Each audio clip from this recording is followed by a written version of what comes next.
Yoweri Museveni's schemes to disorganize neighboring countries is at a very high level now. Last year, we talked about Ethiopia, where Yoweri Museveni was seen involved. And I talked about also Yoweri Museveni and his generous involvement to disorganize Kenya.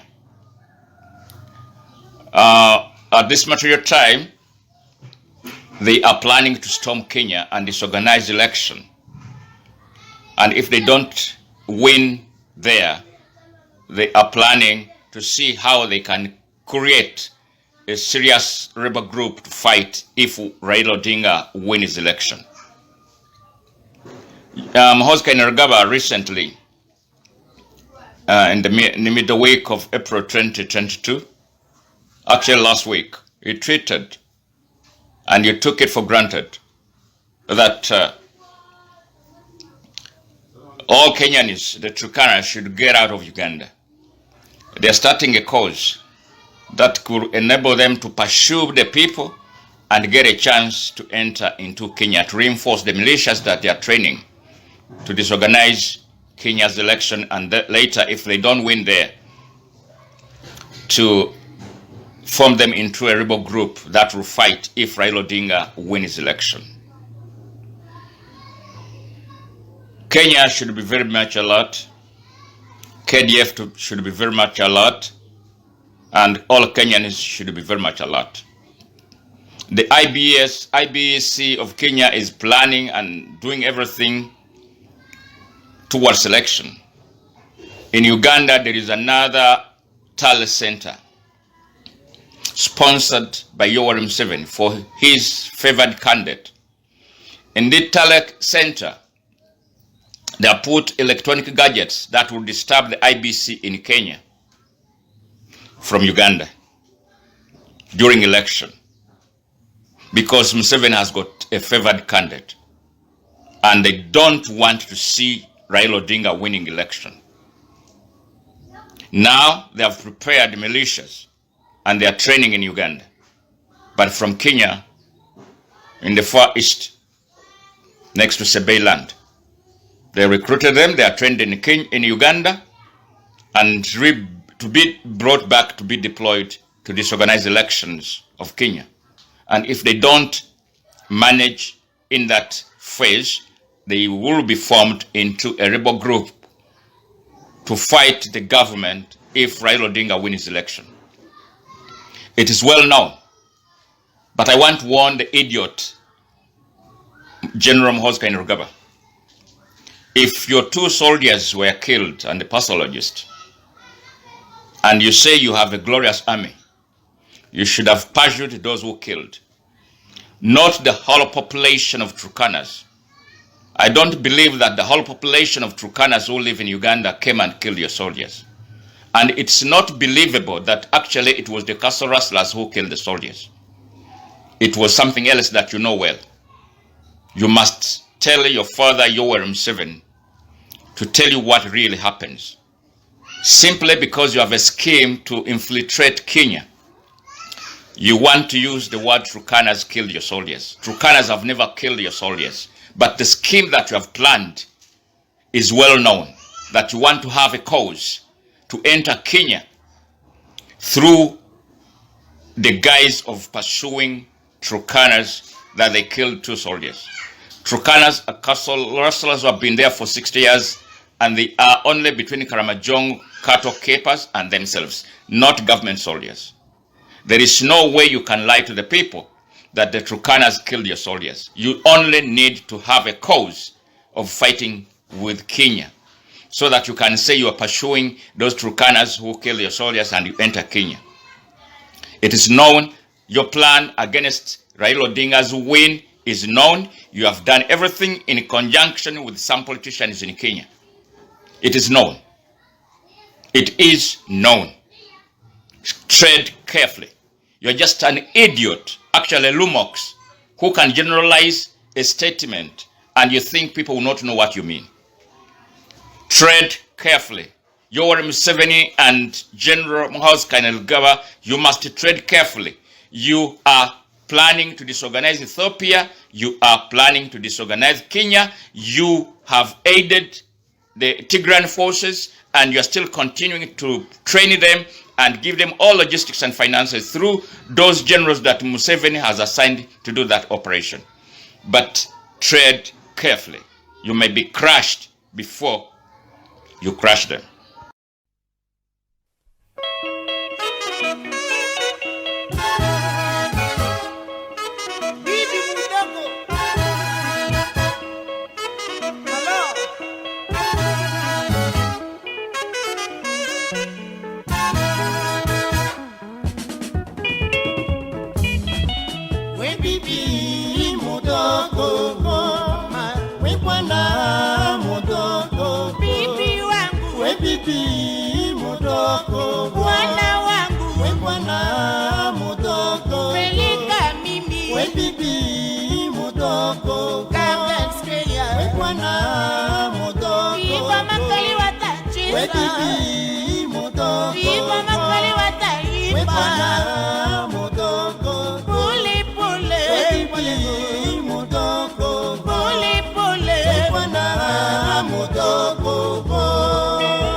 Unikamate twende, mama kaleba na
Ingate,